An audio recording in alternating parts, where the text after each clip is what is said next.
یہ کہتے ہیں کہ ایک بھائی نے کہا کہ ایک آدمی ہے، اس نے مرنے سے پہلے اپنی بیوی کو اس طرح کہا کہ تم میرے جنازے کے پیچھے 40 قدم چل لینا تو تمہیں عدت کی ضرورت نہیں رہے گی، کیا اس نے درست وصیت کی ہے؟ دیکھیں، میں بار بار یہی کہتا ہوں اور میں بہن بھائیوں سے گزارش کرتا ہوں، خدا کے واسطے علم دین سیکھیں۔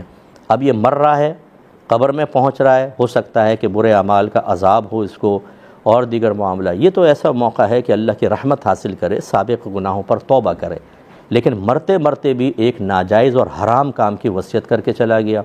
بی بی میمونہ رضی اللہ تعالیٰ عنہ فرماتی ہیں کہ نبی کریم صلی اللہ علیہ وسلم نے ہمیں جنازوں کے ساتھ چلنے سے منع فرمایا۔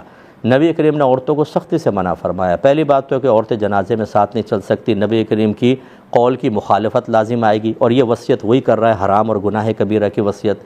دوسری بات یہ ہے کہ یہ کس نے کہا کہ اگر عورت شوہر مرتا ہے تو 4 ماہ 10 دن عدت ہوتی ہے؟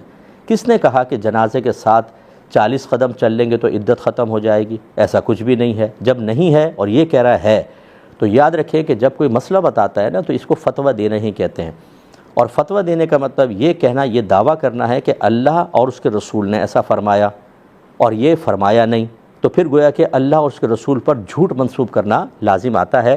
اسی لیے میرے آقا صلی اللہ علیہ وسلم نے فرمایا کہ جو بغیر علم کے فتویٰ دے اس پر زمین و آسمان کے تمام فرشتے لعنت کرتے ہیں، تو یہ لعنت کا مستحق ہو گیا۔ بیوی کو باہر نکال رہا ہے، جنازے کے ساتھ چلا رہا ہے، عدت کے اندر باہر نکلوا دیا اور یہ سمجھا کہ عدت ختم ہو جائے گی۔ عدت واجب ہے، کیسے ختم ہو جائے گی؟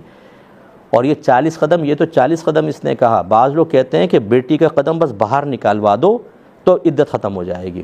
یہ وہ بیچارے ماں باپ ہوتے ہیں کہ جن کو بیچارہ بھی میں کہوں کہ نہ کہوں، کیونکہ یہ تو لائق سزا ہوں گے آخرت کے اندر۔ ان کی جہالت ان کو بچا نہیں سکے گی کہ اللہ کی بارگاہ میں جا کر کہیں اللہ تعالیٰ ہم نے تو یہ سنا تھا، ہمیں نہیں معلوم تھا۔ تو ساری دنیا کے سارے دھندے، سب چیزیں ہمیں معلوم کرنے کا ٹائم ہے، اس میں 1.5 ہوشیاریاں ہیں ہماری۔ ایک دین سیکھنے کے اندر ہم معصوم بن گئے تھے، جی وہ لوگوں نے کہا تھا ہم نے بھی کر لیا، کوئی عذر نہیں سنا جائے گا۔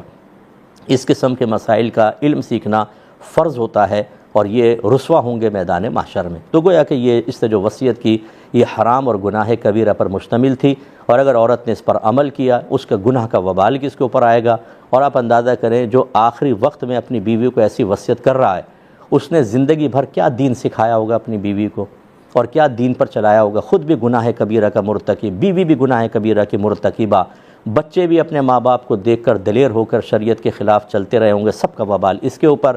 اور میری پھر بھی اس کے لیے واقعی اگر کوئی شخص ایسا ہے جو فوت ہو گیا اور ایمان بچا کر لے گیا ہو تو ہم اس کے لیے یہی دعا کریں گے، اللہ اس کی بخشش فرما دے۔ وہ نادان تھا، بے وقوف تھا، اس کو معاف فرما دے، لیکن ہو سکتا ہے کہ جیسی مرے عذابات قبر میں مبتلا ہو جائے اور شدید قسم کے، پھر پچھتاتا رہے گا کہ کاش میں کر لیتا، لیکن اب پچھتانے کا کوئی فائدہ نہیں ہوگا۔ ایک خاتون نے مسئلہ پوچھا تھا کہ ایک خاتون ہے وہ